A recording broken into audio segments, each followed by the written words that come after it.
Welcome to The Explainer. Today, we're diving deep into the sprawling and super dramatic legacy of one of history's most pivotal figures, Abraham.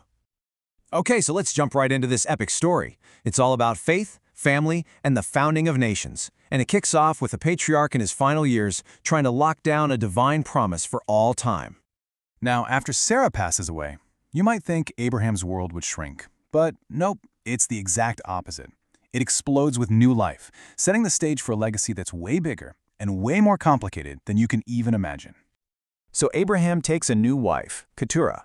She's a Canaanite woman from one of the servant families in his own household. And get this, over the next 14 years, his family tree just goes wild. He has 6 new sons, Zimran, Jokshan, Medan, Midian, Ishbak, and Shua. And this table right here, it just shows you the sheer scale of what's happening. I mean, these sons aren't just names on a list. Their households multiply like crazy. Look at this. Midian and Midian each have 5 sons of their own. The land starts filling up with their tents and their herds. It's a huge, visible sign of blessing. While all this is going on, the world around them is changing. Old leaders are dying off. But the really significant one here is Arphaxad.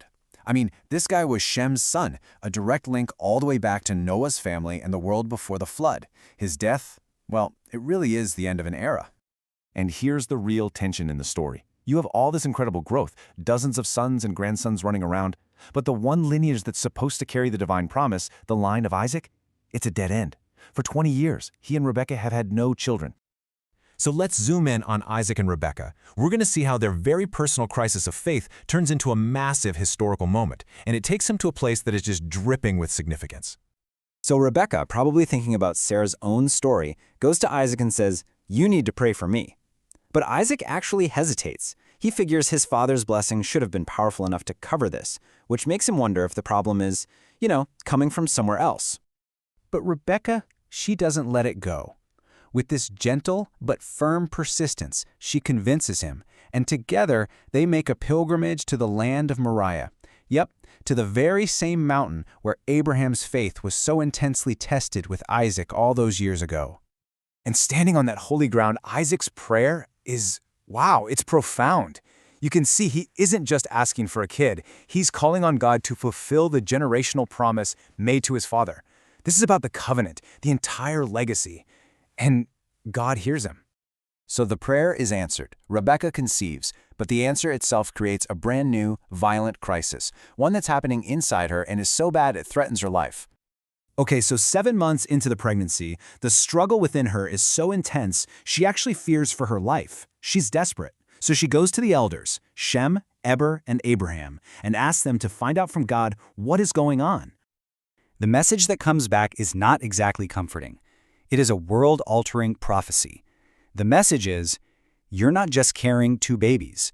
You are carrying the fathers of 2 entire nations, 2 totally distinct peoples. And then comes part 2, which is just a bombshell. It's a shocking reversal of every tradition, where the firstborn son is supposed to get everything. Nope. The prophecy says the natural order is going to be flipped on its head. The older will serve the younger.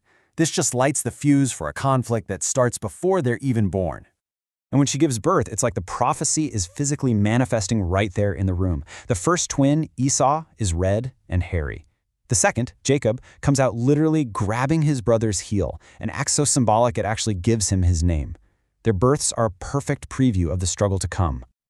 So, the heirs of the covenant are finally here.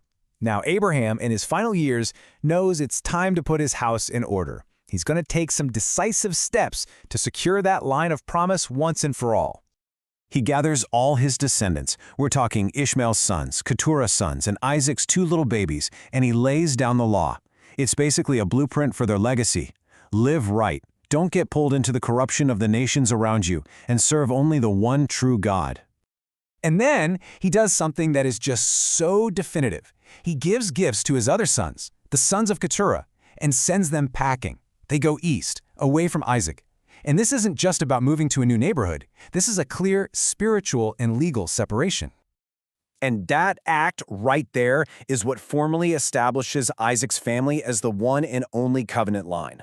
All the other branches of the family, they're blessed. They're going to become great. But only Isaac's line carries that specific central promise made to Abraham. And this chart really just lays it all out, right? This is the final structure of Abraham's legacy. You've got three major branches. Ishmael's line, who become the Arabs and Ishmaelites, Keturah's line, who go on to found 6 cities in the east, and Isaac's line, the covenant line, that stays in Canaan with Abraham. So in the end, Abraham did it.